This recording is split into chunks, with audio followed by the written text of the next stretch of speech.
या ठिकाणी आमची भगिनी समाजकन्या रश्मिता पोपेटा हिच्या पुढाकारानं दिबा पाटील साहेबांचं नाव नवी मुंबई आंतरराष्ट्रीय विमानतळाला लागावं या दृष्टीनं आंदोलनानं गती घेतलेली आहे आणि ह्या आंदोलनाला एक व्यवस्थितरित्या स्वरूप द्यावं म्हणून 8 तारखेला पनवेल स्थित अश्वारूढ शिवाजी महाराजांच्या पुतळ्यापासून ते विधिमंडळापर्यंत मोर्चाचं आयोजन आम्ही दिबा प्रेमी संघटनेच्या वतीनं केलेलं आहे। सकाळी 10 वाजता अश्वारूढ शिवाजी महाराजांच्या पुतळ्यापासून सरळ डॉक्टर बाबासाहेब आंबेडकरांना अभिवादन करून एसटी स्टँड, गार्डन हॉटेल, कामोठ्यातलं किया शोरूम आणि त्या ठिकाणाहून लेफ्टला टर्न मारून आतल्या रस्त्यानं MGM हॉस्पिटल आणि नंतर कळंबोली, कामोठे, खारघर, CBD, सानपाडा असा हा मोर्चा जाणार आहे। साधारण 12 ते 15 हजार लोक या मोर्चामध्ये चालणं अपेक्षित आहे।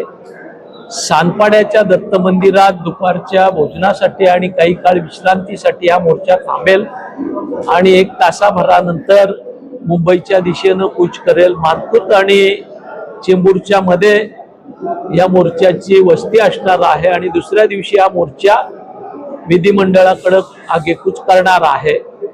आम्ही मंडळींनी पोलीस प्रशासनाकडे परवानगी मागितलेली आहे, परवानगी मिळेल अशी अपेक्षा आहे।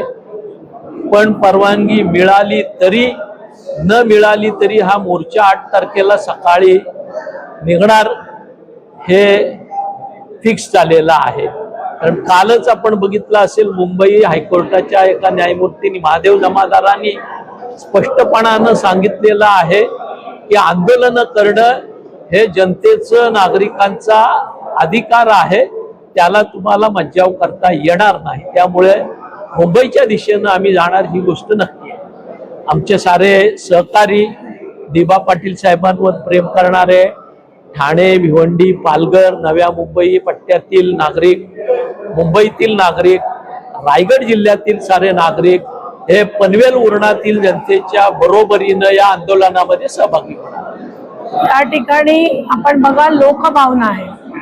ज्या वेळेस विमानतळ झालं तेव्हा माननीय मुख्यमंत्र्यांनी सांगितलं होतं, विमानतळाचं भूमिपूजन झालं तेव्हा हे सांगितलेलं की विमानतळाचं उद्घाटनाच्या आधी विमान उडण्याच्या आधी आम्ही त्या ठिकाणी या विमानतळाला लोकनेते दिबा पाटील साहेबांचं नाव देऊ।